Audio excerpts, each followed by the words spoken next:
With the devastating trade war around the corner, media fanfare focuses on two things. Who will be more vulnerable and who will lose more? Second question is, what will happen to the most consequential bilateral relationship after President Donald Trump, who is known for being unpredictable, has surrounded himself with a team of hawks and neocon representatives? Mr. Martin Wolf, the chief economics commentator of Financial Times, says in my interview that given the huge size of the Chinese economy, particularly the huge domestic spending, trade issues are relatively manageable. In his review of the Chinese development model over the past 40 years, he says a strong central government and its effective leadership have indeed made a big difference, something that cannot be easily copied elsewhere.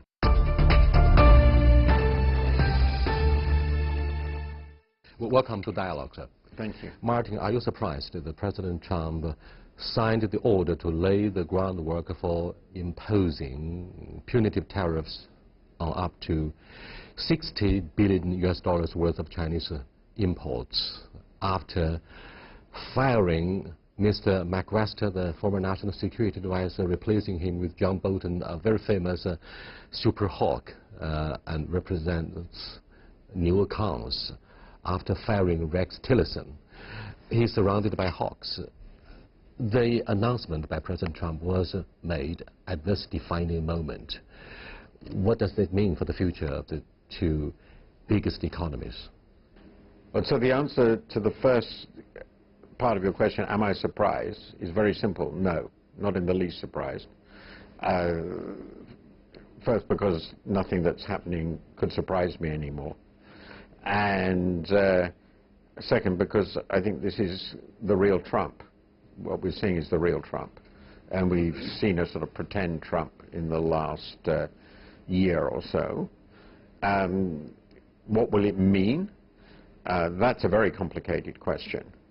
It depends on subsequent rounds of developments, how far they go, how central they are to the functioning of the trading system as a whole, and therefore at the end of this, what sort of world order we have.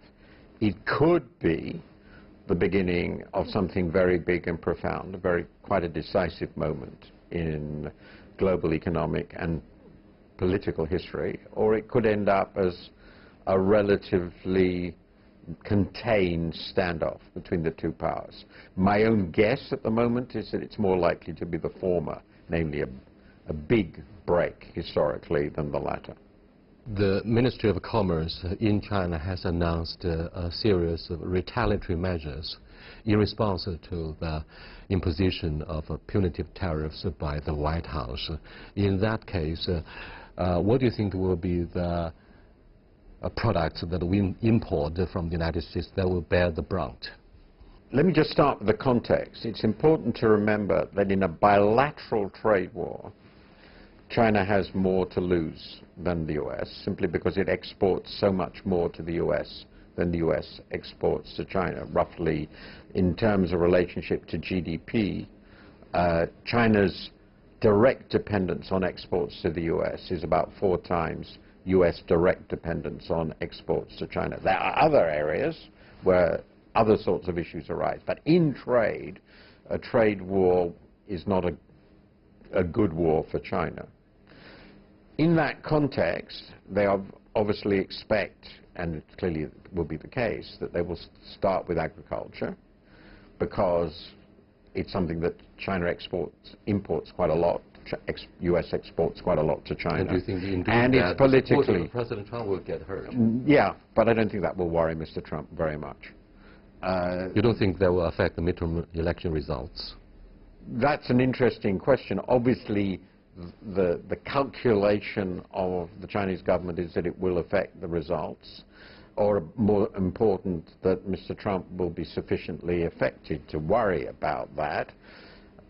I have not enough expertise to know how this will react, but my guess is that Mr. Trump's calculation politically is that standing up for America and America's interests in areas where I think many Americans agree with him, will do more for his position in the polls than any damage to what are, in the end, very small farming interests. That's his calculation. I don't think he will be changed in his policy by this retaliation. In fact, I think it's more likely that he will counter-retaliate. The office of the U.S. Trade Representative has been doing research and survey about our trade protectionism, quote-unquote, for the past few months before coming up with this list of punitive tariffs against China. Observers, Chinese and foreign alike, have built a consensus that this ongoing trade war between the two biggest economies actually started from fears of the U.S. about our gaining advantage in the high-tech area. Look at the cover story of the latest edition of Economist. It's about battles for the primacy in digital technology. Do you think this is the real catalyst that has triggered concerns on the U.S. side? China will have a corner overtaking with the help of digital technology, and therefore the United States is likely to lose its world leadership in the outer space, in the high-tech domain, and the current world economic order will be seriously challenged. These are said to be the most serious concerns of the White House. The short answer is yes, but I think it's important to set this in a slightly broader context. The broad concern, which Mr. Trump embodies, he was elected because of this, he is America first, is that the U.S. has been in steep relative decline relative to China and is losing its global primacy, not just economically, but also geopolitically. So there is no doubt at all in my mind that Mr. Trump embodies and reflects American anxiety over their declining position in the world. Within that context, obviously, economic primacy, and particularly technological primacy, has been central to American power over the last century. The fact that it was a technology leader has been central to its power and its self-image. There is no doubt at all, it's crucial in this second point, that many Americans are concerned that they are not falling behind, but that they are losing their lead very rapidly. And third, finally, it is widely believed in America, rightly or not, that China is catching up, in part because it is obtaining American technology illegitimately. That is a widely shared view, not only in the White House, but also in important parts of American business. And taking those three things together, the forces driving Trump in this direction are not just the Trump administration. They are supported, I think, by quite strongly held views in quite large parts of the American body politic. The most important event this year will be the 40th anniversary of China's opening up. 40 years ago, allegedly, it is because of the signing of exchanges in education, science and technology between the United States and China at the height of the Cold War that led to the profound reform and the process of modernization of present-day China.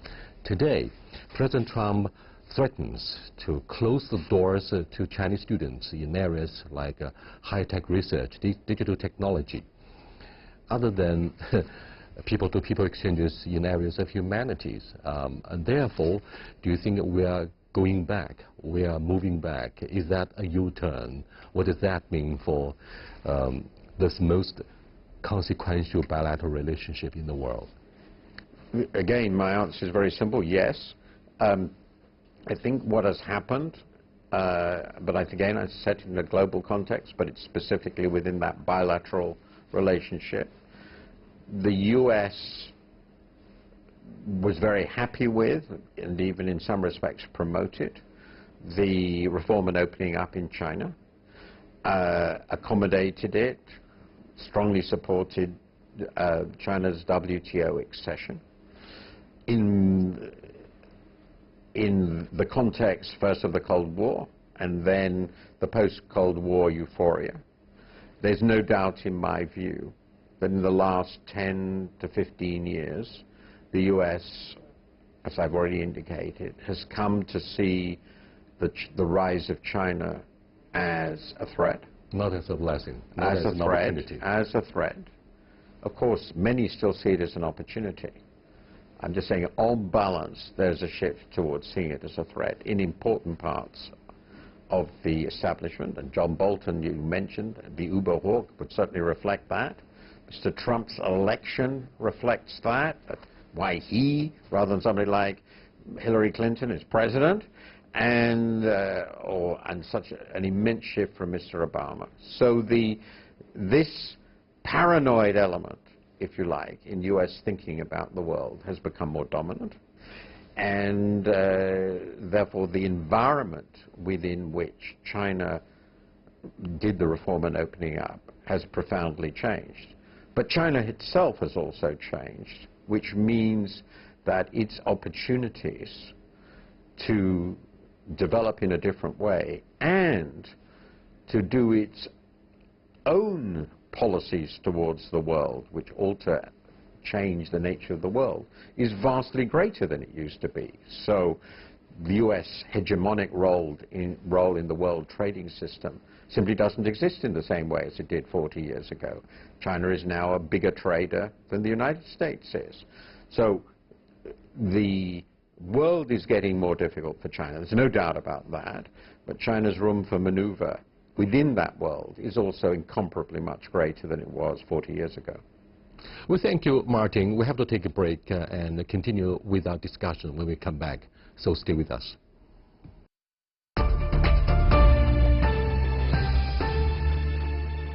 Welcome back, Martin.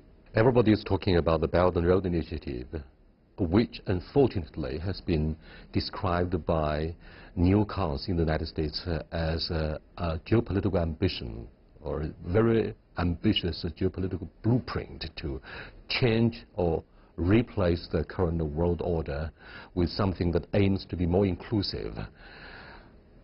Do you think what China stands for through either the AIIB or the Belt and Road Initiative actually would usher in a new era where most of the underdeveloped or developing countries would benefit equally from the co-prosperity? And do you think this is a threat, or do you think this somehow indicates China wants to assume the world leadership? The second case would argue for a zero-sum game. I think that when I referred to the opportunities China has, one of the most important is to become a new global leader. And it has the potential, and in some respects is showing characteristics of a country that wants to act as such a leader. For developing and emerging countries, that's particularly important, as you've noticed and noted, because China is a vast market and a vastly important source of investment and know-how. So the potential is there. At the moment, I would say, honestly as I can, from an outside position, that I don't know how exactly this is going to unfold. There are areas and aspects, and you mentioned the AIIB, which seem to me outstanding quality and outstanding potential. There are aspects where I don't fully understand what it's going to mean. If you look at the Belt and Road Initiative, I don't fully understand what that's going to mean. I understand some aspects of it. And of course, in terms of its relationship with emerging and developing countries, China is already experiencing some difficulties which are very familiar to Western countries. Problems with debt, problems with local backlashes, quite normal, quite normal. So world leadership is always a tricky thing, always a tricky thing. In principle, it is possible for China to be a benevolent hegemon, a benevolent leader. And Mr. Xi Jinping has made speeches, notably in Davos last year, which indicate China's desire to move in that direction. I hope it will. I think it's a great opportunity for China and the world. I think in doing so, final point, China will have to think very carefully about how its own policies relate to that. But yes, there is a potential here for China to shape the world in benevolent and desirable directions, and I hope it will take those opportunities. May I have your prediction about our forex reserve after the trade war has been embarked upon? Mr. Yi Gang, the newly elected top banker of the PBOC, rose to that position of prominence in policy making against this background of a trade war between the two biggest economies. What would happen to our forex exchange regime? Currently it stands at over $3 trillion. Given the huge deficit of up to $350 billion in favor of China, but that's the calculation of Washington. We have a different way of calculating the statistics. Now, what would happen to liberalization of the forex regime as well as RMB next? I think there are a number of very big issues here which have to be regarded as somewhat independent. The first issue is you have $3 trillion of reserves. What do you invest them in? And you might well conclude, reasonably, that if you're going to be in a position of serious conflict with the United States, it would make sense to diversify your holdings away from the dollar. Just prudent. Not a threat. Might be a threat. It's a small threat, I think. I think the U.S. would not be that much damage if you did it. But it seems to me perfectly reasonable to try to diversify it. The problem, of course, is there aren't many bond markets in the world which are big enough for you to put a couple of $1 trillion in easily. You end up with the debt markets of very, very few countries, which are other large developed countries. So the diversification option exists, but it is sort of limited, and you would pay a price for it. Your prices would shift against you, and the yields on the other government's debt is lower than on the US dollar debt. So you would pay a price for this diversification. A more broader question is whether this should affect in any way the foreign currency reserve policy. You've ceased to accumulate reserves, as you know, now for quite a long time. The reserves are smaller now than they were a few years ago. They peaked at $4 trillion, after all. So I think that's perfectly sensible. My view years ago was that Chinese reserves had become excessive. They were greater than you needed. It was perfectly reasonable to run them down. And I think it's quite sensible not to accumulate more reserves if you can avoid it. Now, the final question you raise is the balance of trade between you and the U.S. The bilateral trade relationship with the U.S. is not something you can fix. So the American government is asking you to fix something that can't be fixed. I think it's hopeless. And that's a big problem about this whole dispute, is that it can't be fixed. The overall trade relationship between China and the world can be fixed to some degree. Indeed, it has been. So that the trade surplus of China relative to its GDP has declined a lot. And that's largely to do with the changes in foreign currency policy, the value of the RMB in the world market, and domestic demand policy. I think that was absolutely sensible. I think it's very, very important that China doesn't pursue a cheap RMB, huge trade surplus policy. That's very difficult for the rest of the world to handle. I think that's a conclusion that Chinese authorities realized already 11 or 12 years ago. They've continued with that. And I think the aim for Chinese trade and foreign currency policy is to move to a zero balance world. Basically a zero current account balance. There's no reason to run a surplus at all. You've got plenty of reserves. And I suspect that the current head of the PBOC would agree with that as an objective. Then there's a final issue, final issue. The whole liberalization of the Chinese capital account, the liberalization of the RMB, the emergence of the RMB as a global currency. Those are very big strategic questions. My view for a long time has been that China must be very cautious about this liberalization. Exactly. It creates tremendous risk for China and the world. And I think that these developments mean that it should be even more cautious. Exactly. In fact, some leading economists in Hong Kong and the mainland all warn that any hasty steps to liberalize or open the capital account will reinforce our systematic financial risks, I agree which completely. President Xi Jinping and Mr. Liu He would do everything they can to prevent. I agree. Going back to what happened in the 1980s when the Plaza Accord led to the sharp appreciation of Japanese yen and up to at least 1 decade of a stagnation of the Japanese economy, if not recession. Do you think we're going to have the prospect of having appreciation of the RMB or the other way around? Personally, I've been left quite disoriented about the prospect. It could be either. You are an expert of financial studies. What would happen to RMB? Well, I think it is certainly true the U.S. would like the RMB to appreciate a long way. And it is quite plausible that in the negotiations that they'll now pursue, that will be one of their objectives. The Chinese government can reasonably respond that it has a very small surplus now relative to what it had. The basic balance, as it's called, is in balance. And there's no reason for the RMB to appreciate. And the instruments for making it appreciate don't really exist. There would be the only way to do it is an unreasonable tightening of monetary policy.